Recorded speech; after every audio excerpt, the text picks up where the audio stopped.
छत्तीसगढ़ की राजनीति गर्मा चुकी है। आरोप प्रत्यारोप का दौर शुरू हो चुका है, क्योंकि देश में पहली बार हुआ है जब किसी पार्टी का कार्यालय सील किया गया। और इसी विषय में चर्चा करने के लिए हमारे साथ गेस्ट पैनल मौजूद है।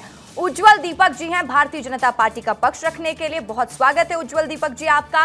नितिन भंसाली जी हैं कांग्रेस पार्टी का पक्ष रखने के लिए। वही हमारे साथ वरिष्ठ पत्रकार के शर्मा जी हैं, आपका भी बहुत स्वागत। मृगेन पांडे जी हैं स्टेट ब्यूरो हेड, आप सभी का बहुत बहुत स्वागत है। चलिए चर्चा की शुरुआत करते हैं और चर्चा की शुरुआत मैं नितिन भंसाली जी से करूंगी। नितिन भंसाली जी, देश में ऐसा पहली बार हुआ है जिसका जिक्र हम बार बार कर रहे थे कि जब किसी पार्टी कार्यालय को सील किया गया ईडी द्वारा। एक तरफ कांग्रेस डिफेंड कर रही है, मेरा सवाल पूरा हो जाने दीजिए, एक तरफ कांग्रेस डिफेंड कर रही है तो बीजेपी कह रही है जैसी करनी वैसी भरनी। दुर्भाग्यजनक है कि किसी राजनीतिक कार्यालय को ईडी द्वारा अटैच करना, और जबकि हमने ये पहले भी कहा था कि भाई आपको जो हिसाब चाहिए कार्यालय बनने के, चाहे राजीव भवन सुकमा हो, चाहे राजीव भवन रायपुर हो, चाहे हमारे पूरे प्रदेश में जितने भी कांग्रेस के ऑफिस हो, आप मांग सकते हैं, हम हिसाब देने के लिए तैयार हैं। पर जिस प्रकार की कार्रवाई हुई है, और जैसा कि आप रसिका जी खुद कह रही हैं कि देश में इस बात को लेकर चर्चा है, तो चर्चा तो है। मैं तो ये भी पूछना चाहूँगा कि भाई हमारा कार्यालय तो आपने अटैच कर लिया, क्यों किया ये मुझे नहीं पता, पर आप ये बता दीजिए कि 1 रुपये में जो ज़मीन आवंटित हुई एकात्म परिसर की रायपुर में भाजपा कार्यालय के लिए, जिसमें आज 1.5 करोड़ रुपया मासिक किराया भी आ रहा है, उसकी जांच क्यों नहीं हो रही कि वो कैसे बना? कुशाभाऊ ठाकरे परिसर, कुशाभाऊ ठाकरे परिसर, दीपक जी से एक बार रिएक्शन ले लेती हूं। कुशाभाऊ ठाकरे परिसर जो 150 करोड़ की लागत से बना, वो पैसा क्या दूध बेच के या सब्जी बेच के कमाया भारतीय जनता पार्टी के नेताओं ने? कहां से पैसा आया? तो ये ईडी की एक्शन सिर्फ विपक्षियों पर और कांग्रेस पर और विपक्षी दलों पर क्यों होती है? सत्तारूढ़ पार्टी इसका जवाब ले लेती हूँ। उज्जवल दीपक जी, हमेशा बीजेपी पर एक आरोप लगा है कि इन संस्थाओं का गलत उपयोग किया जाता है। फिर अभी नितिन भंसाली जी ने वही बात कही है कि बीजेपी के कार्यालय की जांच क्यों नहीं होती, सिर्फ कांग्रेस के कार्यालय की जांच क्यों होती है? रसिका जी, आपने अभी कहा कि देश में पहली बार हुआ है जब किसी राजनीतिक पार्टी के कार्यालय को ईडी ने सील किया है। पर आपको एक बात और बता देना चाहता हूं मैं, देश में पहली बार ऐसा हुआ है कि नकली शराब बेचकर उससे की गई कमाई से एक राजनीतिक पार्टी ने अपना ऑफिस तैयार किया, जिसके प्रमाण ईडी को मिले। उसके बाद इस कार्यवाही को अंजाम दिया गया।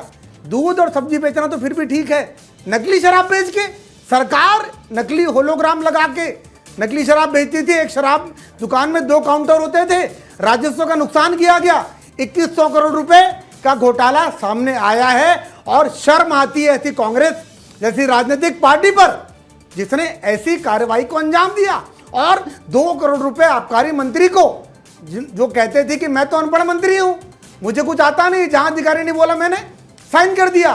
2 करोड़ रुपए बस में भरकर यहां से सुकमा भेजा जाता था और वहां पर पैसे उतारे जाते थे, और उस पैसे से इन्होंने अपना कार्यालय बनाया। तो क्यों नहीं करेगी ईडी कार्रवाई?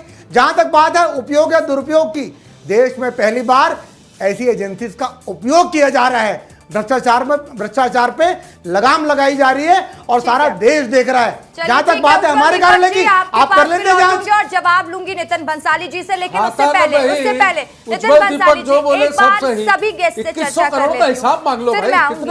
नितिन भंसाली जी, पूछूंगी सवाल 1 मिनट सभी गेस्ट के पास। एक बार जाने दीजिए, के शर्मा जी हमारे साथ जुड़े हुए वरिष्ठ पत्रकार हैं। के जी, आप सुन रहे हैं कि चर्चा जो हो रही है, कैसे राजनीति गर्मा जाती है जब पहली बार इतिहास में ऐसा होता है कि किसी पार्टी के कार्यालय को सील कर दिया जाता है। इतने लंबे समय का अनुभव है आपका पत्रकारिता का, आपने कभी देखा है क्या कि ऐसा होता है? इसको समझाइएगा, इस प्रकरण को समझाइएगा कि कैसे दर्शक समझे इसको।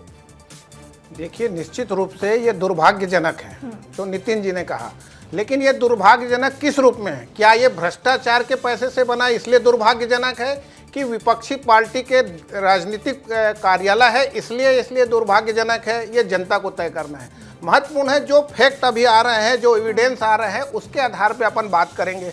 जिसकी जांच ही नहीं हुई तो आपने जांच क्यों नहीं कराया? आपने भी बहुत सारे नान घोटाले को लेकर सरकार में थे, 5 साल आपको अवसर मिला, कितने भाजपा नेताओं के ऊपर कार्रवाई की? जहां जहां कांग्रेस की सरकार है वहां कितने भाजपा नेताओं को आप जेल में डाल चुके हैं?